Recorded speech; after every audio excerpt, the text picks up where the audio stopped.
அனைவருக்கும் நமஸ்காரம். இன்னைக்கு நம்ம தசகம் 7ல் 6லிருந்து 10 ஸ்லோகங்கள் வரைக்கும் பார்க்க போறோம். முதல்ல நம்ம 5வது ஸ்லோகத்துல நம்ம பார்த்தோம் வைகுண்ட லோகம் எங்க இருக்கு, அதுல யாரெல்லாம் இருக்கா அப்படின்னு பார்த்தோம். இந்த ஸ்லோகத்துல முக்கியமான ஒருத்தர் இருக்கா வைகுண்ட லோகத்துல, அவளை பத்தி சொல்றா. அவ யாரு அப்படின்னாக்க ரொம்பவும் அழகான வைபவத்தோட கூடிய லக்ஷ்மி தேவியானவள் அங்க இருக்காளாம். அவ எப்படி இருக்கா, ஒருத்தி மட்டும் இல்ல, பல வகையான தேவ பெண்மணிகளால, அதாவது அவளுக்கு கைங்கரியம் பண்ணக்கூடிய பல வகையான பெண்களோட சேர்ந்து அவ அங்க இருக்காளாம்.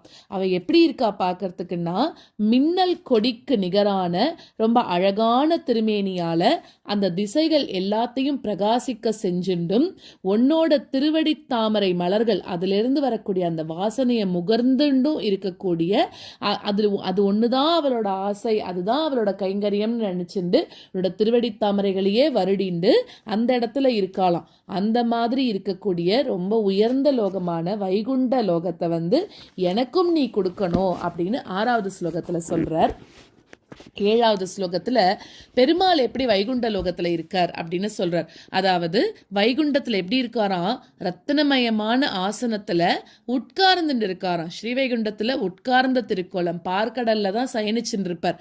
அந்த மாதிரி ரத்தினமயமான ஆசனத்துல உட்கார்ந்துண்டு கோடி சூரியர்கள் மாதிரி ஒளி வீசக்கூடிய, ஒரு சூரியனோட வெளிச்சமே பயங்கரமா இருக்கும். பெருமாளோட கிரீடத்திலேருந்து வரக்கூடிய ஒளி கோடி சூரியன்கள்ல இருந்து வெளிச்சம் வந்தா எப்படி இருக்குமோ அதையும் மிஞ்சக்கூடிய அளவுக்கு ரொம்ப ஒளியோட ஒரு கிரீடம் போட்டுருக்கார், தோள்வளை போட்டுருக்கார். அதுக்கப்புறம் ஸ்ரீவத்சம்னு சொல்லக்கூடிய மருவும் கௌஸ்துபமணி அதோலேருந்து வரக்கூடிய ஒளியினால சிவந்தும் காணப்படுற ஒன்றை பிரம்மதேவன் இப்போ அந்த வைகுண்ட லோகத்துல பார்க்கறானாம். அந்த உருவம் தான் எனக்கும் நீ காமிச்சு கொடுக்கணும் அப்படின்னு வேண்டிக்கிறார் 7வது ஸ்லோகத்துல. அடுத்தது 8வது ஸ்லோகத்துல கருமேகம், காயாம்பூ இந்த மாதிரியெல்லாம் இருக்கக்கூடிய உன்னோட திருமேனி ஒளிமண்டலத்தால, அதாவது அந்த திருமேனியோட ஒளிமண்டலத்தினால திசை மண்டலம் எங்கும் வியாபிச்சிருக்கக்கூடிய அந்த கம்பீரமான அந்த புன்னகை பெருக்குனால அமைதியான திருமுகத்தோடு இருக்கக்கூடியதும், சங்கு, கதை, சக்கரம், தாமரை பூ இதெல்லாம் ஏந்தின்னு இருக்கக்கூடிய கைகளோடு இருக்கக்கூடிய ஒன்றை பிரம்மதேவனுக்கு நீ காமிச்சு கொடுத்த. அதனால பிரம்மதேவனுக்கு சந்தோஷம் வந்தது. அப்படிப்பட்ட அந்த சந்தோஷமான திருமேனிய நானும் தரிசனம் பண்ணணும், அதை தரிசனம் பண்ணி என்னோட நோயும் போகணும் அப்படின்னு சொல்லி 8வது ஸ்லோகத்துல வேண்டிக்கிறார். அடுத்ததாக 9வது ஸ்லோகத்துல இப்படி ஒரு அழகான திருமேனிய பிரம்மதேவன் பார்க்கறாராம். பார்த்தோன்னே அவருக்கு என்ன பண்றதுன்னே தெரியல, ரொம்ப பரபரப்பாகிறாராம். ரொம்பவும் கூட மகிழ்ச்சியில ஆழ்ந்து போய் உன்னோட திருவடி மலர்கள்ல விழுந்து வணங்குறாராம். ரொம்ப பக்தி பரவசத்தோட அவனோட அந்த ஆசை நிறைவேறினவனாக, என்னோட விருப்பத்தை நீ தான் தெரிஞ்சுட்டு இருக்க, துவைத அத்வைத்தங்களுக்கு அப்பாற்பட்டு இருக்கக்கூடிய உன்னோட ஸ்வரூப விஷயத்தை பத்தின ஞானத்தையும் நீதான் எனக்கு கொடுக்கணும் அப்படின்னு சொல்லி அந்த பெருமாள் கிட்ட வேண்டிக்கிறான். அப்படிப்பட்ட சிறப்போடு இருக்கக்கூடிய ஒன்றை நானும் வணங்குறேன் அப்படின்னு பட்டதிரி சொல்றார். அடுத்தது 10வது ஸ்லோகத்துல இந்த மாதிரி சொல்லி பிரம்மா உன்னோட சிவந்த திருவடிகளை வணங்குறான். அவனோட கையை நீ என்ன பண்றன்னா, உன்னோட கையால பிடிச்சுண்டு, எவ்வளோ பெரிய பாக்கியம் இதெல்லாம். பெருமாள் பிரம்மாவோட கையை பிடிச்சுண்டு உனக்கு ஞானம் உண்டாகட்டும், படைப்பு தொழில்னால உனக்கு பந்தம் எதுவும் உண்டாகாது அப்படின்னு சொல்லி அந்த பிரம்மாவை ரொம்பவும் சந்தோஷப்படுத்துறாராம் பெருமாள். அது மட்டும் இல்லாமல் நீயே அவனோட மனசில் மறைஞ்சின்னு இருந்துட்டு படைப்பு தொழிலை பண்ணுற மாதிரி அவனை தூண்டின அப்படின்னு சொல்கிறார். அப்படிப்பட்ட குருவாயூரப்பனாக இருக்கக்கூடிய நீ தான் என்னோட நலன் அதையும் பெருக்கணும் அப்படின்னு சொல்லி 10வது ஸ்லோகத்தை பூர்த்தி பண்ணுறார். இப்போ நம்ம 6லிருந்து 10வது ஸ்லோகம் வரைக்கும் பார்க்கலாம்.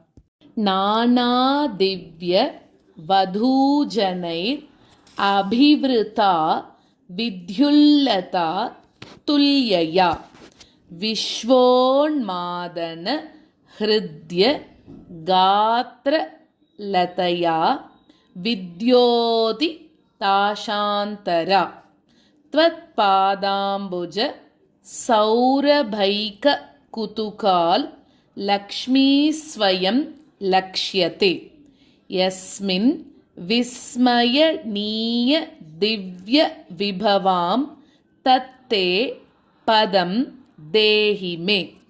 नानादिव्यवधूजनैरभिवृता विद्युल्लता तुल्यया नानादिव्यवधूजनैरभिवृता विद्युल्लता तुल्यया विश्वोन्मादनहृद्यगात्रलतया विद्योतिता शान्तरा विश्वोन्मादनहृद्यगात्रलतया विद्योतिता शान्तरा त्वत्पादाम्बुजसौरभैककुतुकाल् लक्ष्मी स्वयं लक्ष्यते त्वत्पादाम्बुजसौरभैककुतुकाल् लक्ष्मी स्वयं लक्ष्यते यस्मिन् विस्मयनीय दिव्यविभवां तत्ते पदं देहि मे यस्मिन् विस्मयनीय दिव्यविभवां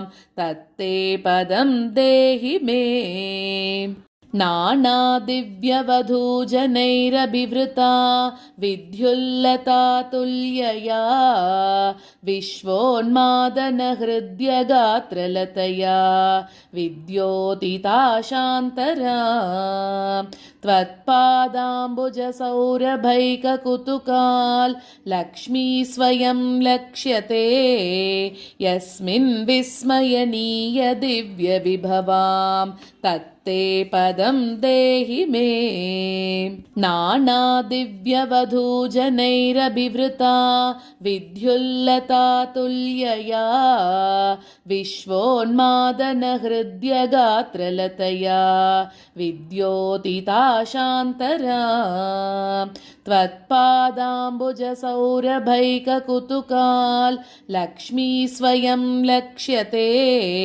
यस्मिन् विस्मयनीय दिव्यविभवां तत्ते पदं देहि मे तत्रैवं प्रतिदर्शिते निजपदे रत्नासनाद्यासितं भास्वत् कोटि लसत् किरीट कटकाद् याकल्प दीप्ताकृति श्रीवत्साङ्कितम् आत्त कौस्तुभमणि छायारुणं कारणं विश्वेषां तव रूपमैक्षत विधिस्तत्ते विभो भातु मे तत्रैवं प्रतिदर्शिते निजपदे रत्नासनाद्यासितं तत्रैवं प्रतिदर्शिते निजपदे रत्नासनाद्यासितं भास्वत्कोटिलसत्किरीटकटकाद् याकल्पदीप्ताकृति भास्वत्कोटिलसत्किरीटकटकाद् याकल्पदीप्ताकृति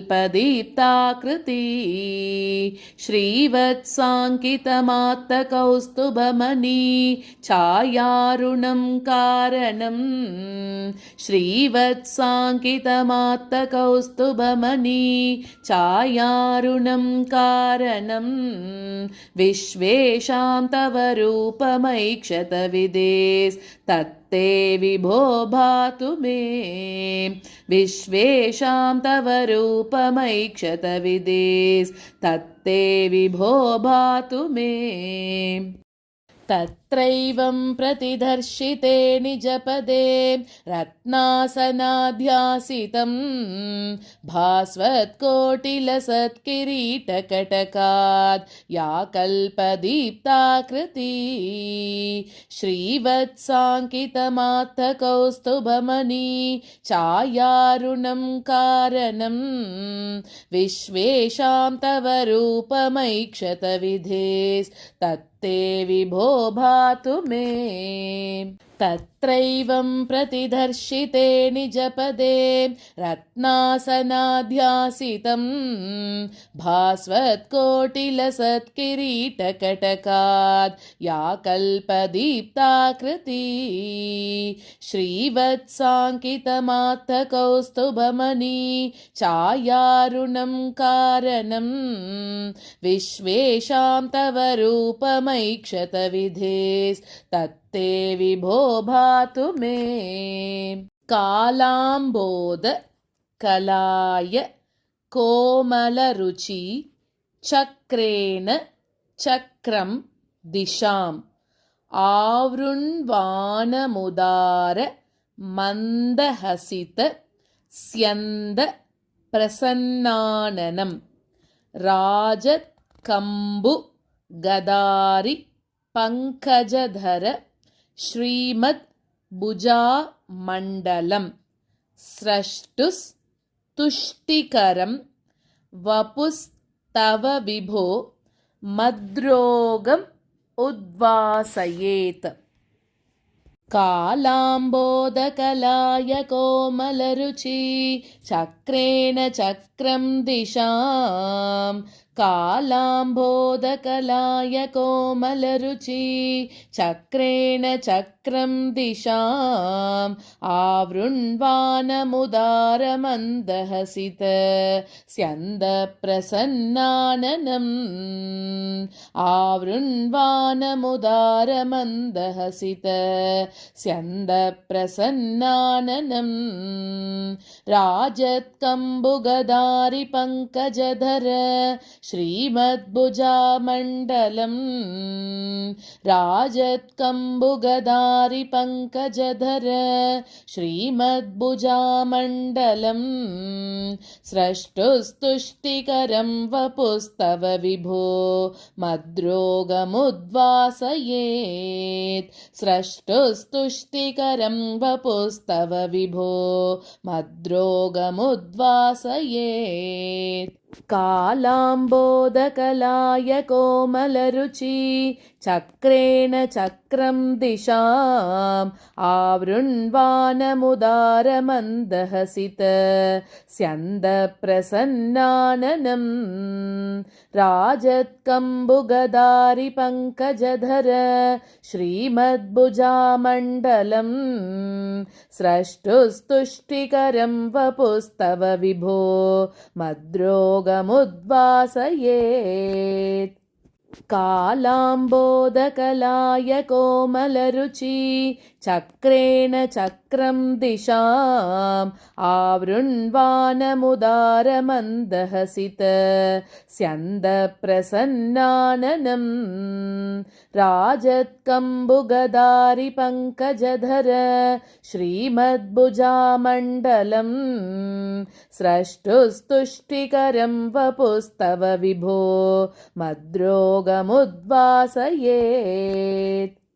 दृष्ट्वा संभृत संभ्रम कमलभूस् त्वत्पाद पाथोरुहे हर्षा वेश वशं वदो निपतितः प्रीत्या कृतार्थी भवन् जानास् एव मनीषितं मम विभो ज्ञानं तदा पादय। द्वैताद्वैत भवत् स्वरूप परमित् याचष्ट तं त्वां भजे। दृष्ट्वा संभृत संभ्रमः कमलभूस् त्वत्पादपाथोरुहे दृष्ट्वा संभृत संभ्रमः कमलभूस् त्वत्पादपाथोरुहे हर्षावेशवशं वदो निपतितः प्रीत्या कृतार्थी भवन् हर्षावेशवशं वदो निपतितः प्रीत्या कृतार्थी भवन् जानास्येव मनीषितं मम विभो ज्ञानं तदापादय जानासेव मनीषितं मम विभो ज्ञानं तदापादय द्वैताद्वैतभवत्स्वरूपपरमेत् याचष्टतं त्वां भजे द्वैताद्वैतभवत्स्वरूपपरमेत् याचष्टतं त्वां भजे दृष्ट्वा सम्भृतसम्भ्रमः कमलबोस् त्वत्पादपातोरुहे हर्षावेशवशं वदो निपतितः प्रीत्या कृतार्थी भवन् जानासेव मनीषितं मम विभो ज्ञानं तदापादय द्वैताद्वैतभवत्स्वरूपपरमेत् याचष्टतं त्वां भजे दृष्ट्वा सम्भृतसम्भ्रमः कमलबोस् त्वत्पादपातोरुहे हर्षावेशवशं वदो निपतितः प्रीत्या कृतार्थी भवन् जानासेव मनीषितं मम विभो ज्ञानं तदापादय द्वैताद्वैतभवत्स्वरूपपरमेत् याचष्टतं त्वां भजे आताम्रे चरणे विनम्र मततं हस्तेन हस्ते स्पृशन् बोधस्ते भवितान् सर्गविधिभिः बन्धोऽपि सञ्जायते इत्याभाष्य गिरं प्रतोष्य नितरां तच्चित्तगूटस्वयं सृष्टौ तं समुदैरय स भगवन् उल्लासयोल्लागताम् आताम्रे चरणे विनम्रमततं हस्तेन हस्ते स्पृशन् आताम्रे चरणे विनम्रमततं हस्तेन हस्ते स्पृशन् बोधस्ते भविता न सर्गविधिभिः बन्धोऽपि सञ्जायते बोधस्ते भविता न सर्गविधिभिः बन्धोऽपि सञ्जायते इत्याभाष्य गिरं प्रतोष्य नितरां तच्चित्तगूटस्वयम् इत्याभाष्य गिरं प्रतोष्य नितरां तच्चित्तगूटस्वयं सृष्टौ तं समुदैरयः स भगवन् उल्लासयोल्लागतां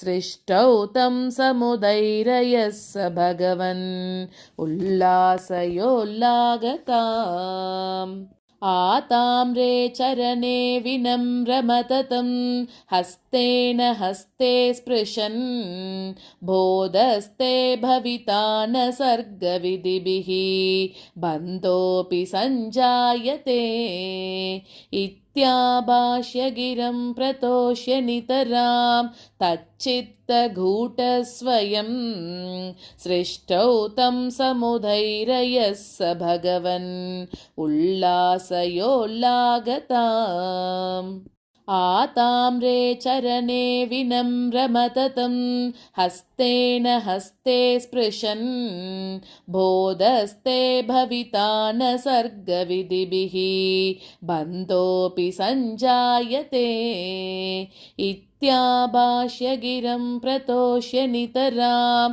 तच्चित्तगूटस्वयं सृष्टौ तं समुदैरयः स भगवन् उल्लासयोल्लागताम्